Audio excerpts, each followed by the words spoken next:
आज नियुक्ति पत्र वितरण के समारोह में मंच पर आसीन अभी जिनका आपने संबोधन सुना, उत्तराखंड सरकार के कैबिनेट मंत्री और मेरे सहयोगी आदरणीय गणेश जोशी जी, डॉक्टर धन सिंह रावत जी, राम सिंह कैडा जी और कैंट विधानसभा की लोकप्रिय विधायक आदरणीय सविता कपूर जी, गोरखा कल्याण परिषद की अध्यक्ष अभी जिनको नई जिम्मेदारी मिली है, आदरणीय ज्योति कोटिया जी, और यहाँ पर उपस्थित हमारे प्रमुख सचिव सुधांशु जी, गृह सचिव शैलेश जी और हमारे सभी सचिव पांडे जी, जावलकर साहब, रमन जी और पुलिस के हमारे यहाँ पर ब्रजेश जी, चंद्रेश यादव जी और डीजीपी साहब हमारे डॉक्टर प्रसाद साहब, विनोद कुमार जी, हमारे मरुवेशन जी, मीना जी और सभी, अब मैं नाम लूंगा तो मुझे लगता है कि बड़ा औपचारिक हो जाएगा, सभी अधिकारीगण और आज जिनके निमित्त ये कार्यक्रम यहाँ पर आयोजित हो रहा है, ऐसे सभी हमारे चयनित अभ्यर्थीगण और उनके अभिभावकगण,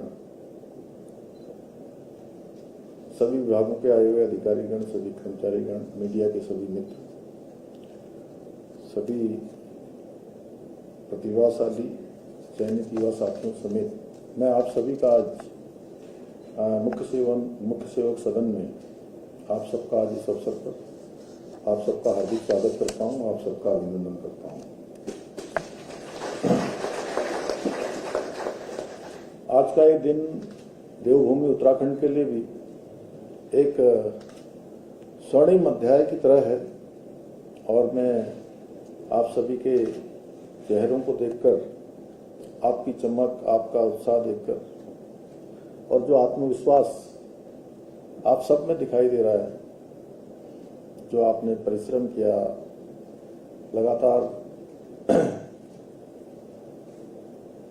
लगातार प्रयास किया और वो जो आत्मविश्वास है उसे देखकर सच में मुझे भी बहुत खुशी हो रही है, बहुत गर्व हो रहा है कि आप सबको जो संतोष दिखाई दे रहा है कि भाई हमने इतनी तैयारी करी और तैयारी का जो परिणाम है आज वो हमको इस चयन की प्रक्रिया में जब हमारा चयन हो गया है तो दिखाई दे रहा है, क्योंकि आज से उत्तराखंड की विकास की जो कहानी लिखी जानी है उसके नायक भी आप हैं और उसके लेखक भी आप हैं। मैं आज के इस विशिष्ट अवसर पर उत्तराखंड पीसीएस मुख्य परीक्षा 2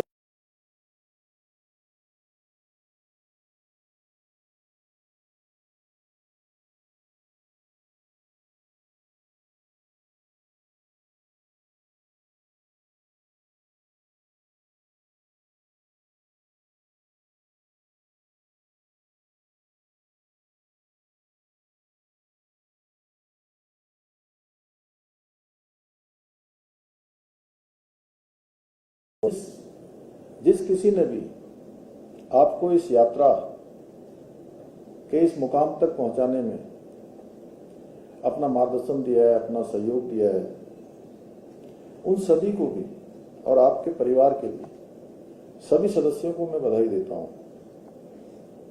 अभी गणेश जोशी जी कह रहे थे सच में कि चयन आप सबका हुआ है, लेकिन आज जितनी खुशी आपके माता पिता को हो रही है उसकी शायद आप कल्पना कर सकते हैं। आपसे कम नहीं हो रही होगी, आपसे बहुत ज्यादा हो रही होगी। और जितने भी लोग यहाँ बैठे हैं, जब कोई पुत्र कोई पुत्री आगे बढ़ती है तो उनके माता पिता को किस प्रकार की गर्व की अनुभूति होती है, किस प्रकार का संतोष होता है, कितनी खुशी होती है, सभी ने ये बात महसूस की है। उनको लगता है कि मैंने जीवन में जो सत्कर्म किए, मैंने जो अपने बच्चों को अच्छे संस्कार दिए, अच्छी शिक्षा दी, उसका परिणाम आज इस रूप में मुझे दिखाई दे रहा है, इस रूप में हमारे सामने परिलक्षित हो रहा है। तो उनको भी मैं बहुत बधाई देता हूं। और साथियों, अभी मुझे विभाग के द्वारा कुछ आंकड़े दिए गए और जब मैंने उन आंकड़ों को देखा तो मुझे भी अत्यंत हर्ष की अनुभूति हुई। मुझे बताया गया कि उत्तराखंड पीसीएस मुख्य परीक्षा 2024 में लगभग 1.5 लाख अभ्यर्थियों ने आवेदन किया,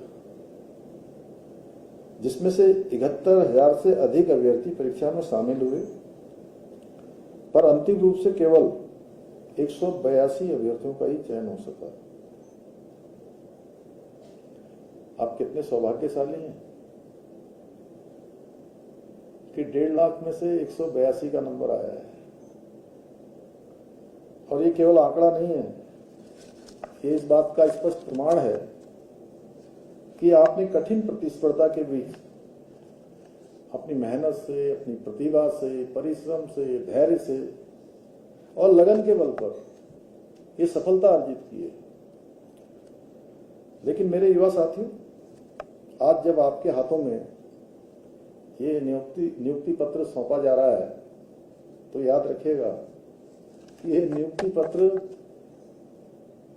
कागज का केवल एक टुकड़ा नहीं है, बल्कि ये हमारे उत्तराखंड के 1.25 करोड़ भाई बहनों की उम्मीद का विश्वास पत्र है, जो आज आपको सौंपा जा रहा है।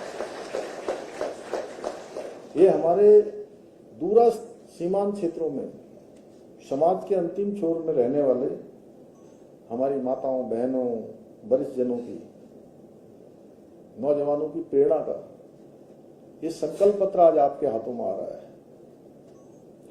और आपको ये बात हमेशा याद रखनी होगी कि लोकतंत्र में पद का मतलब शासक होना नहीं है। पद का मतलब है दायित्व, जिम्मेदारी, और पद का मतलब है सेवक होना, कि सेवा को ही जो है आप जीवन का आधार मानना है। और आप सभी अब अपने अपने क्षेत्रों में जहां भी आपकी तैनाती होगी, जहां पर भी आपको जिम्मेदारी मिलेगी, आप सभी सरकार के चेहरे के रूप में जाने जाएंगे। आप सभी को पता होना चाहिए कि मैंने 4 जुलाई 2021 को इस जिम्मेदारी पर, इस दायित्व पर काम करना प्रारंभ किया। तब से मैंने पहले दिन से एक मंत्र आत्मसात किया और पूरे राज्यवासियों के, हमारे सभी विभागों से, सभी से मैंने ये अपेक्षा करी कि वह भी इस मंत्र को आत्मसात करते हुए यहाँ की प्रशासनिक व्यवस्था को चलाएं, यहाँ की शासन व्यवस्थाओं को चलाएं, लोगों की सेवा करने का जो मंत्र है उसको आत्मसात करें। और वो मंत्र है सरलीकरण, समाधान, निस्तारण और संतुष्टिकरण, और समाज के अंतिम छोर में खड़े हुए व्यक्ति के कल्याण के लिए, उसकी सहायता के लिए, उनके उन्नयन के लिए निरंतर कार्य करें। और आपको भी इसी मंत्र को अपने कार्य का और अपने जीवन का ध्येय बनाना है। जब कोई गरीब, कोई असहाय, कोई जरूरतमंद, कोई दूर दराज का गांव से चलकर आपके दफ्तर में आए, तो उसके चेहरे पर कोई संकोच नहीं होना चाहिए, कोई डर नहीं होना चाहिए, बल्कि एक भरोसा होना चाहिए कि उसकी समस्या का आपके पास पहुंचकर किसी न किसी रूप में त्वरित रूप से समाधान उसको मिलेगा, उसको सहायता मिलेगी। देखिए, मेरा जो मैं कह सकता हूं कि एक अल्प अनुभव कहूं, अल्प बुद्धि कहूं या अल्प ज्ञान कहूं, जितना भी है उसके आधार पर मैं एक बात कह सकता हूं कि जब हमारे पास कोई व्यक्ति किसी काम के लिए आता है, ये जरूरी नहीं कि सब कुछ हमारे हाथ में है कि हम सारे काम उसके करते हैं, लेकिन इतना हो सकता है कि हम उसको संतुष्ट कर सकें, उसको बता सकें। और मैं अनिल माधव दवे जी की, जो आप इस दुनिया में नहीं रहे, बहुत अच्छे साहित्य के क्षेत्र में, पर्यावरण के क्षेत्र में सांसद रहे, भारत सरकार के मंत्री रहे, उनकी एक मैंने पुस्तक पढ़ी थी जो उन्होंने शिवाजी के ऊपर लिखी थी, शिवाजी और साम्राज्य। तो उसमें उन्होंने लिखा था कि जब लोग हमारे पास आते हैं तो हम उनको बहुत बड़ी बड़ी बातें न करके, टाल मटोल न करके, अगर हम सच में उनको वास्तविकता से भी अवगत कराएं तो ऐसा हो ही नहीं सकता है कि वो आपकी बात से कन्विंस न हो या समझे न। समझ सकते हैं, हमको समझाना भी आना चाहिए। और मैं जब जिस विभाग के, धन सिंह जी अभी पहले मंत्री थे, डॉक्टरों का विभाग, आप स्वास्थ्य सचिव यहां पर बैठे हैं, तो मैं भी डॉक्टर बनना चाहता था। तो मैंने कुछ दिनों कोचिंग करी, CPMT की तैयारी की लखनऊ में, न्यू स्टैंडर्ड कोचिंग, जानते सर? SKT सिंह तुम्हारे जिले के हैं, जौनपुर के, हम उनको SKT चाचा कहते थे बाद में। तो वहां पर एक प्रोफेसर थे, रजा साहब, तो वो कहते थे कि जीवन में 100 रास्ते फंसने के हैं तो 100 रास्ते निकलने के लिए। तो उनकी बात उस समय तो कम समझ में आई मुझे, लेकिन बाद में जब मैं राजनीति के क्षेत्र में सीधे सीधे आ गया तो मुझे लगा कि 100 रास्ते यदि जटिल हैं तो 100 रास्ते आसान भी हो सकते हैं। यानी कि अगर हमें रास्ता निकालना है तो उसके भी रास्ते निकल सकते हैं। तो ये मंत्र अगर हमारे ध्यान में रहेगा, ये बातें याद में रहेंगी कि जो हमारे पास आएगा हम उसकी सहायता करेंगे, कुछ न कुछ ऐसा करेंगे कि जो है उसको फील हो कि नहीं, जिस व्यक्ति के पास गए हैं उसने हमारी चिंता की है, हमारे पर ध्यान दिया है, और मेरा इतनी दूर से जाकर उसके पास जाना ये सार्थक हुआ है। और उसका ये भरोसा ही हमारी सरकार की सबसे बड़ी सफलता होगी। और हमारे देवभूमि का विकास भी तभी संभव होगा, तभी संभव है जब हमारे नीति और नियमता और हमारे सभी अधिकारी, हमारे सभी कर्मचारी सभी संवेदनशील होंगे। इसलिए आपको उस आखिरी छोर पर बैठे व्यक्ति तक विकास की रोशनी पहुंचानी है, वहां तक विकास का प्रकाश पहुंचाना है, और इसी के लिए हमारे राज्य का गठन हुआ है। अन्यथा उत्तर प्रदेश के समय में बहुत दूर तक व्यवस्था हो जाती थी, पिथौरागढ़, चमोली, उत्तरकाशी, ऐसे स्थानों पर जाना, बागेश्वर जाना, उस समय में जो पोस्टिंग मानी जाती थी आप सब लोग जानते हैं। ऐसा माना जाता था कि इन क्षेत्रों में एक तरह से अच्छे के लिए नहीं भेजा जाता था, और अब व्यवस्थाएं अच्छी हो गई। आज देखिए हर जगह जगह के लिए हमारे यहाँ हवाई कनेक्टिविटी हो गई, इतनी शानदार सड़कें बन गई। तो राज्य का जो गठन हुआ वो हमारा जो उसका उद्देश्य है वो सार्थक हुआ है। साथियों, जब आज हम युवाओं की पूरी पारदर्शिता के साथ जनता की सेवा करने का हमारे अवसर मिल रहा है, तो मुझे कभी अतीत का वो काला दौर भी याद आ रहा है, जब उत्तराखंड के युवाओं के भविष्य के साथ सरेआम खिलवाड़ किया जाता था, और उस समय सरकारी नौकरियां योग्यता से, प्रतिभा से, क्षमता से नहीं मिलती थी, बल्कि उस समय ये नौकरियों मिलने का आधार होता था पर्ची और खर्ची, यानी कि पर्चा भी चलता था और खर्चा भी चलता था। पर्चा जानते हैं ना आप? जान रहे? पर्चा यानी कि नकल खर्चा माने भ्रष्टाचार, रिश्वत। आज हम दावे के साथ कह सकते हैं, विश्वास के साथ कह सकते हैं कि हमारे राज्य के गरीब माता पिता के बेटे और बेटियों को आज योग्यता, प्रतिभा और क्षमता के आधार पर बिना किसी पर्चे, बिना किसी खर्चे के, पारदर्शिता के आधार पर नौकरियां मिल रही हैं। और उस समय में जो सरकारें थी, उन्होंने युवाओं के सपनों की हत्या करने वाले जिन माफियाओं को पाल पोस कर बड़ा किया था, जिन्होंने यहाँ के युवाओं के, नौजवानों के सपनों को चकनाचूर कर रहा था और युवाओं के भविष्य को बेचने वाले ऐसे सौदागरों को राजनीतिक संरक्षण दिया जाता था। इसलिए नकल माफियाओं को संरक्षण देने वाले हमारे विपक्षी दल आज जब बड़ी बड़ी बातें करते हैं, पारदर्शिता की बातें करते हैं, हम पर प्रश्न चिन्ह उठाते हैं, तो सच में मुझे बहुत हंसी आती है। जैसे कोई छोटा बच्चा किसी ज्ञानवान को बुद्धि देने का काम करता है। उनको मैं इस दृष्टि से देखता हूं। ऐसे लोगों पर भी मुझे सच में उनकी बुद्धि पर भी दया आती है कि जो अपने समय में कोई काम नहीं कर पाए, कोई व्यवस्था बना नहीं पाए, लगातार सिस्टम को खराब करने का जिन्होंने काम किया। परंतु साथियों, आप सभी को याद होगा, हमारी सरकार उत्तराखंड में देश का सबसे कठोर नकल विरोधी कानून लागू करने का हमने साहस किया और नकल माफिया रूपी दीमक को जड़ से उखाड़ फेंकने का संकल्प लिया।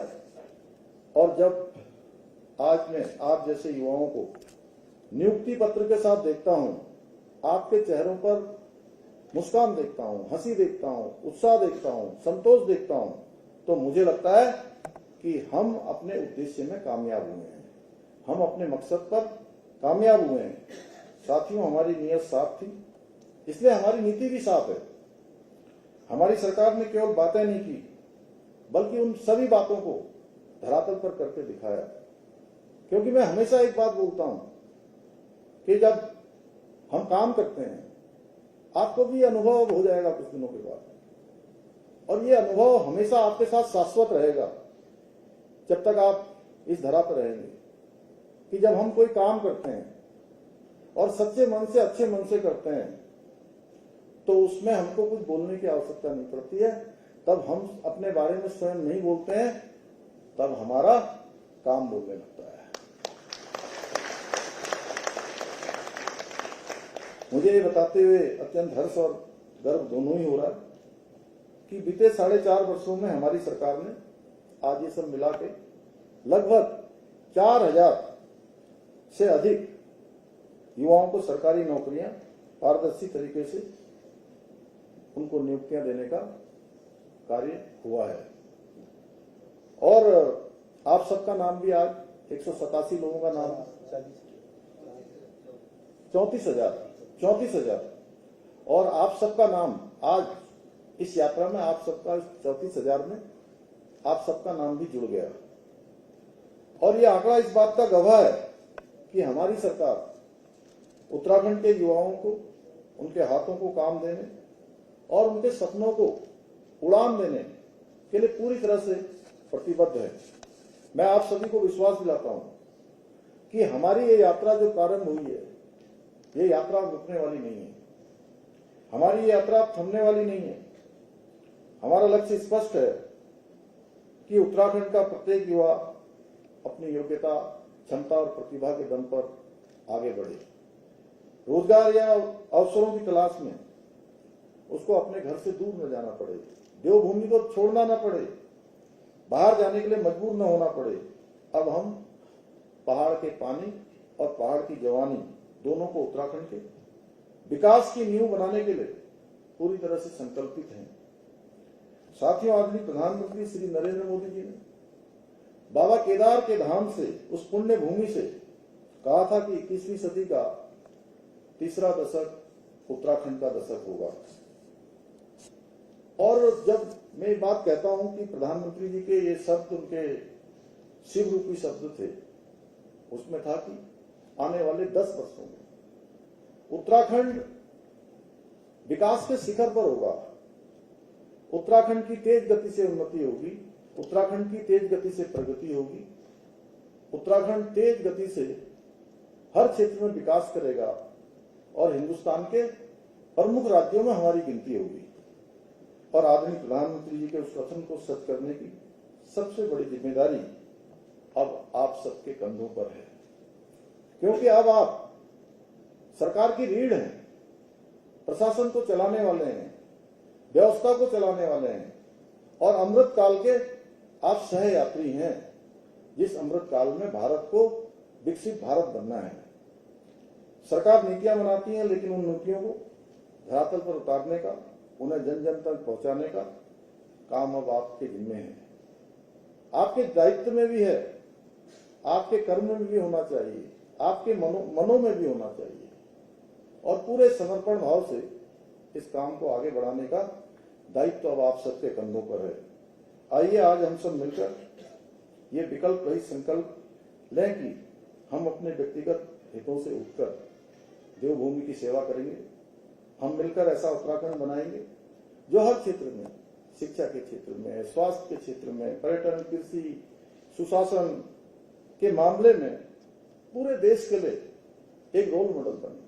अभी गणेश जोशी जी कह रहे थे कि बहुत सारे कानून जो हमने बनाए हैं, सच में आज वो पूरे देश के लिए उदाहरण बन रहे हैं, देश के लिए आदर्श बन रहे हैं। हमारे दिलीप जावलकर जी बैठे हैं, इनकी बीच में कुछ परेशानी आ गई, लेकिन पिछले 5 सालों में, 4 सालों में लगातार फाइनेंस सेक्रेटरी के रूप में जो अनवरत रूप से इन्होंने काम किया। सुधांशु जी बैठे हैं, हमारे प्रमुख सचिव। अब इनका नाम इसलिए ले लिया कि ये थोड़ा मुख्य सीट पर थे, आप जो उससे बड़ी सीट पर थे।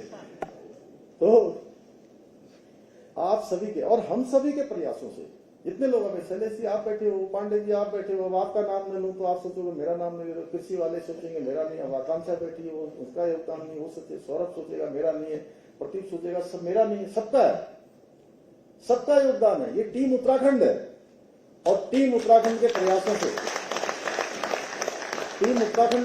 से आज देखिए हम एसडीजी में, सस्टेनेबल डेवलपमेंट में पूरे देश के अंदर पहले स्थान पर है, पहले उस इंडेक्स में पहले स्थान पर है।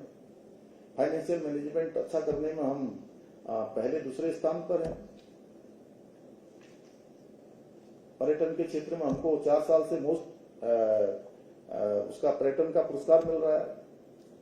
फिल्म के क्षेत्र में 4 साल से हमको बेस्ट स्टेट का पुरस्कार देश के अंदर मिल रहा है। आज मत्स्य के क्षेत्र में हमको मिल रहा है, कृषि के क्षेत्र में मिल रहा है, निर्यात सूचकांक में हमको देश में पहले दूसरे नंबर पर उसमें भी हम आ रहे हैं। खनन के क्षेत्र में हमको पुरस्कार मिल रहा है कि खनन में सारे मानक हमने पार किए हैं, अच्छा काम किया है। 200 करोड़ रुपए की धनराशि भारत सरकार हमको दे रही है।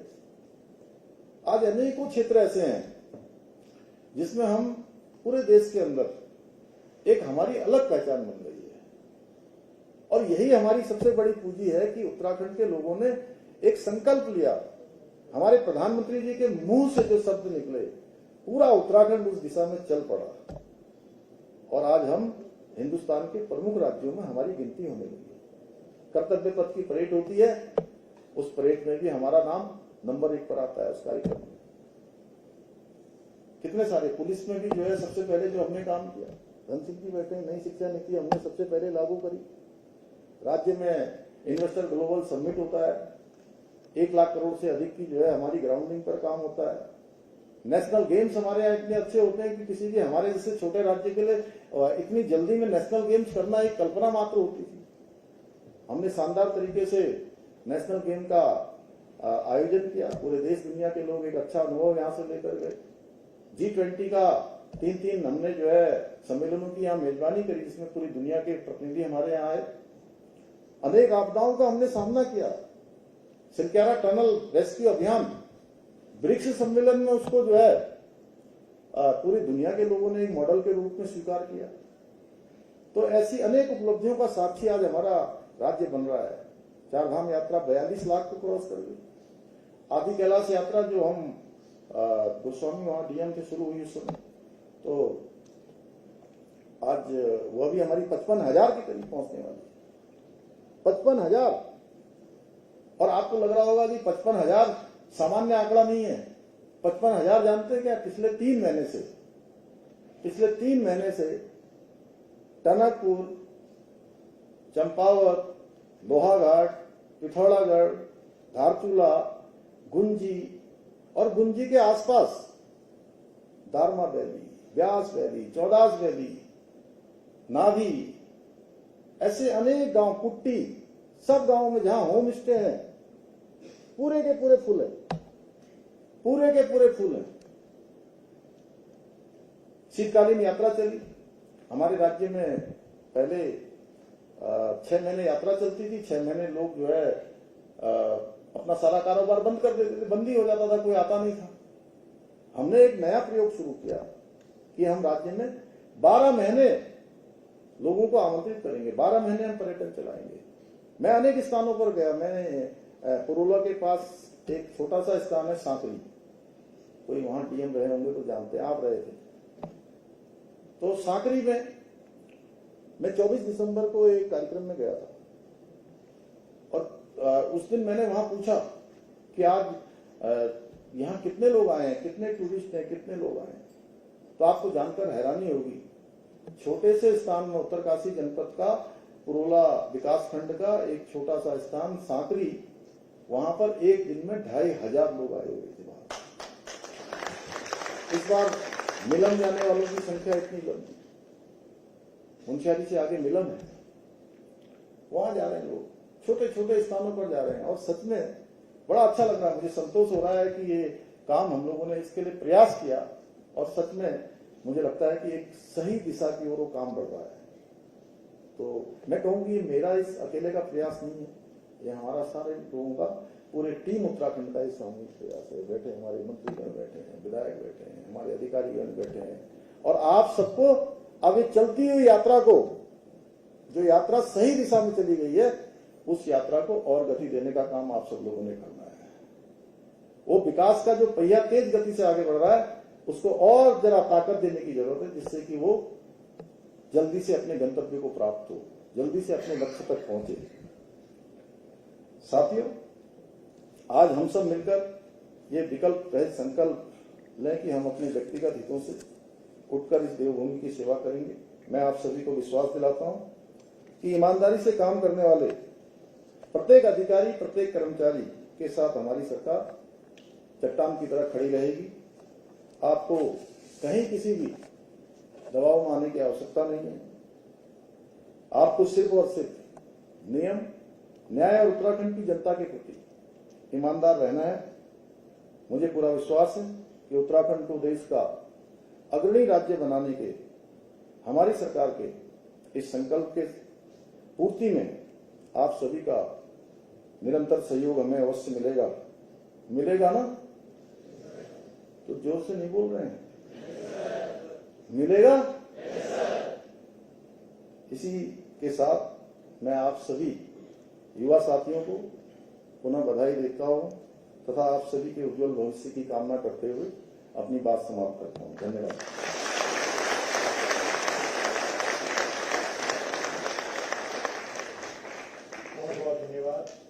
बहुत बहुत धन्यवाद माननीय मुख्यमंत्री महोदय, आपके इस आशीर्वचन के लिए और राज्य को आगे ले जाने को लेकर जो आपने सबको यहाँ ऊर्जा से एकदम भर दिया है। कार्यक्रम को आगे बढ़ाते हुए अब बारी है आप सब लोगों के नियुक्ति पत्र वितरित करने की। तो सबसे पहले ग्रुप 1, जैसा कि आप लोगों को ध्यान है, आप लोगों से रिक्वेस्ट है कृपया बारी बारी से, जैसे हम लोग पहले इकट्ठा हुए थे उसी तरह आप लोगों से रिक्वेस्ट है कि अपनी अपनी जगह पे आप आएंगे। सबसे पहले कार्मिक उप जिलाधिकारी 9 पद जिससे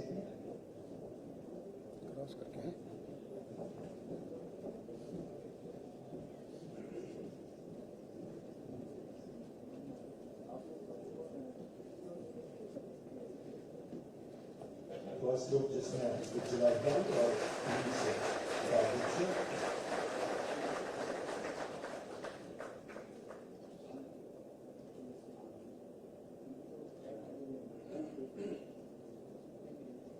बहुत बहुत धन्यवाद। अब सेकेंड ग्रुप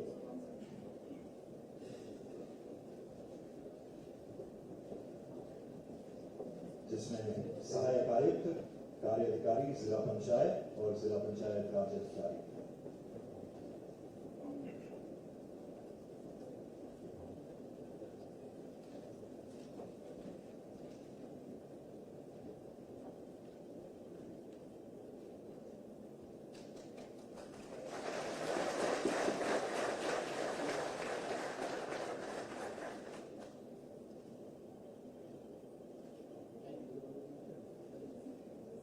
बहुत बहुत धन्यवाद। अब ग्रुप 3 वित्त अधिकारी, कोषाधिकारी, सहायक संभागीय परिवहन अधिकारी, परीक्षा अधिकारी।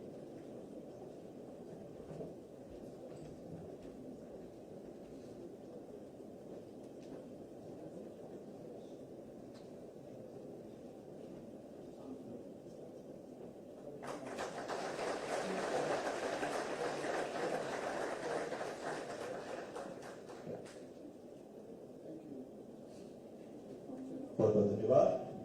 ग्रुप 4 जिला कमांडेंट, होमगार्ड्स, जिला ग्राम उद्योग अधिकारी, सहायक नगर आयुक्त, अधिशासी अधिकारी श्रेणी 1। तो सूक्ष्म लघु एवं मध्यम उद्यम, इसके अलावा शहरी विकास की आप लोगों के पास जिम्मेदारी आएगी।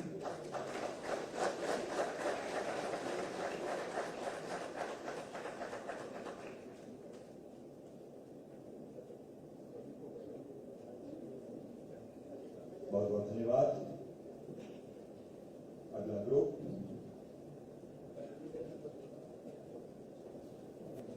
उप शिक्षा अधिकारी, स्टाफ ऑफिसर, विधि अधिकारी, विद्यालय शिक्षा के अंदर।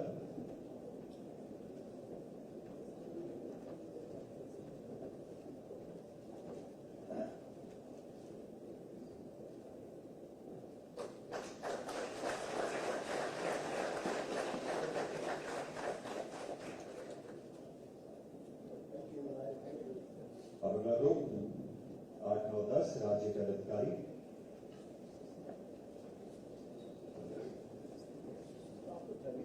ग्रुप 6 उप शिक्षा अधिकारी,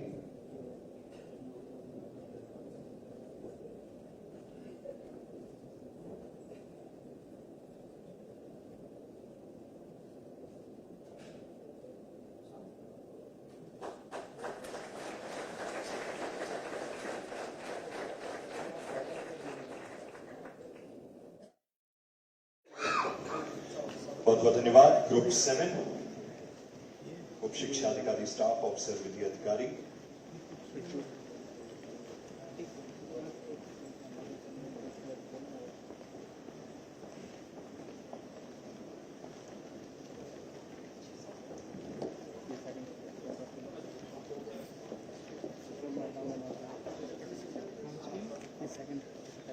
थर्ड में आएगा।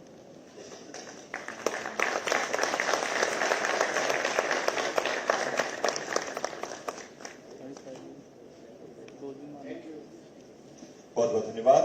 ग्रुप 8 राज्य कर अधिकारी,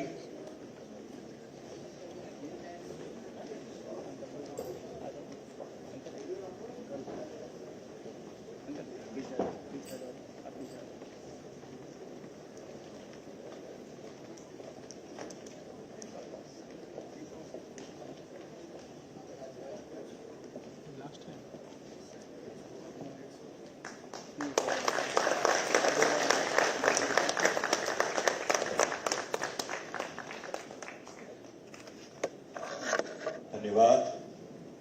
ग्रुप 9 राज्य कर अधिकारी,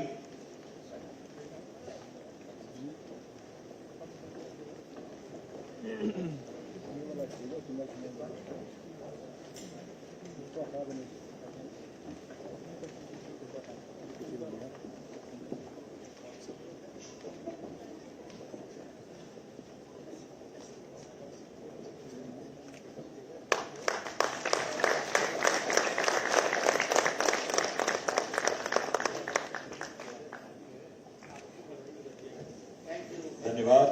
ग्रुप 10 राज्य कर अधिकारी, आप सभी के कंधों पे बहुत महत्वपूर्ण जिम्मेदारी भी है।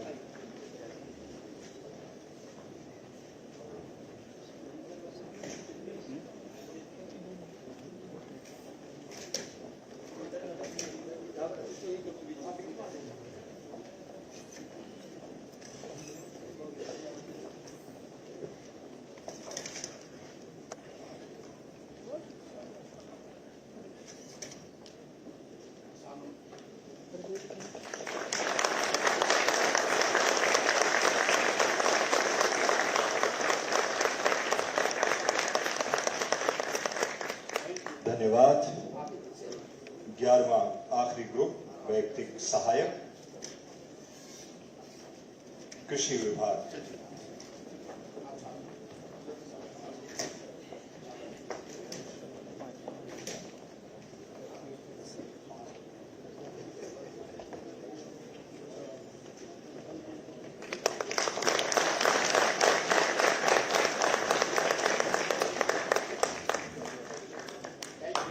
बहुत बहुत धन्यवाद आप सभी का।